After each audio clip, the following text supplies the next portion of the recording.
In 3 years of its first flight, the Eagle has broken multiple records. It takes back all 8 time-to-climb records from the MiG-25, the very fighter it had initially been designed to beat. With performance levels like these, other countries are quick to express interest in acquiring F-15s. Israel is the first foreign power allowed to buy it, and the experience of one Israeli pilot soon proves how durable the F-15 can be. Captain Zvi Nadavi experiences a pilot's worst nightmare when a training exercise goes horribly wrong. He is flying a simulated airfield defense mission and is tasked with intercepting hostile aircraft when disaster strikes. I saw what in hindsight was the number 3, which is the leader of the rear pair, and he was upside down, and I was at around 14,000 feet, and I shot a missile. Even though he was upside down, he continued to go up. And I was like this, so it was stomach to wing. We couldn't see each other. And we collided.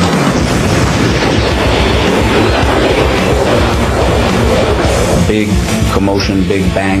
The A4 basically fireballed immediately. And I found myself with maybe 30 degrees nose down attitude, and the aircraft was spinning.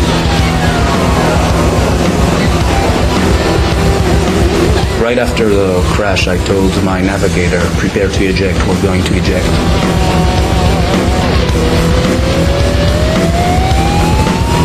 I opened afterburner, which is a totally opposite instinct when you're spinning towards the ground. Then the roll slowly stopped, and slowly I was able to bring the nose back up. I told my wingman to come close and to inspect me. There was a huge spray of fuel that was being drawn out of the wing, and it basically camouflaged what was going on there. Nadavi survives the mid-air collision. He is 10 miles out from the nearest airfield and hopes to still land safely. But the pilot cannot see what has happened behind the spray of leaking fuel. His F-15 has been so badly damaged in the collision that he is flying on just one wing.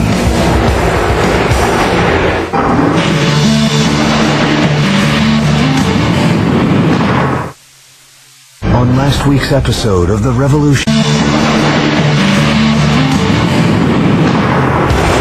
After a devastating mid-air collision, Captain Zvi Nadavi finds himself flying a seriously damaged F-15. Somehow, he is able to regain control over his aircraft and attempt a landing.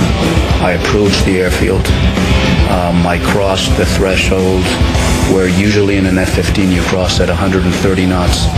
I crossed at anywhere between 250 to 260 knots. Was landing at approximately twice the normal landing speed. I put the tail hook down.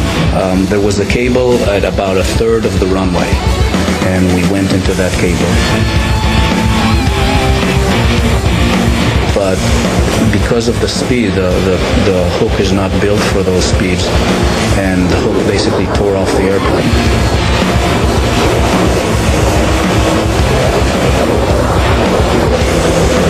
We stopped maybe 20 feet short of the barrier. As I was running at the last 50 knots, bleeding off, my wingman said, "You're not going to believe what you flew on." And I opened the canopy, and I reached back to shake the hand of the navigator. And as I was reaching back, that was the first time that I looked and I saw that I didn't have a wing on the right-hand side.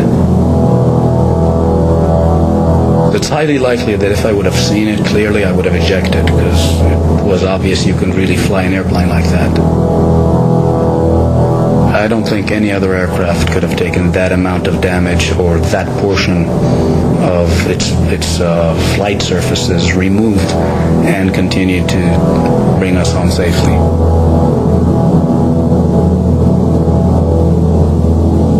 The best testament was a good friend of mine who was an F-16 pilot, and he crossed and he saw that there was no wing, and his first words was, "Can I transfer to F-15s?"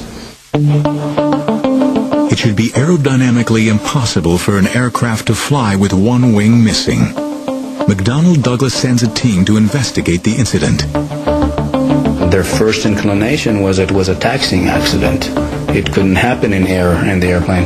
And only when they later went to analyze it and said, okay, the F-15 has a very wide body, and you fly fast enough, then you're like a rocket, then you don't need wings. The Eagle has done the impossible.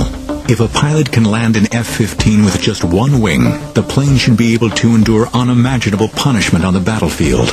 But nobody can tell at this stage how well the Eagle will perform against the dreaded MiG-25. The first good look at the MiG-25 came when a Russian pilot, Viktor Belenko, defected in his MiG-25 to Japan. The Japanese and the Americans hustled over the aeroplane. They dismantled it on the air.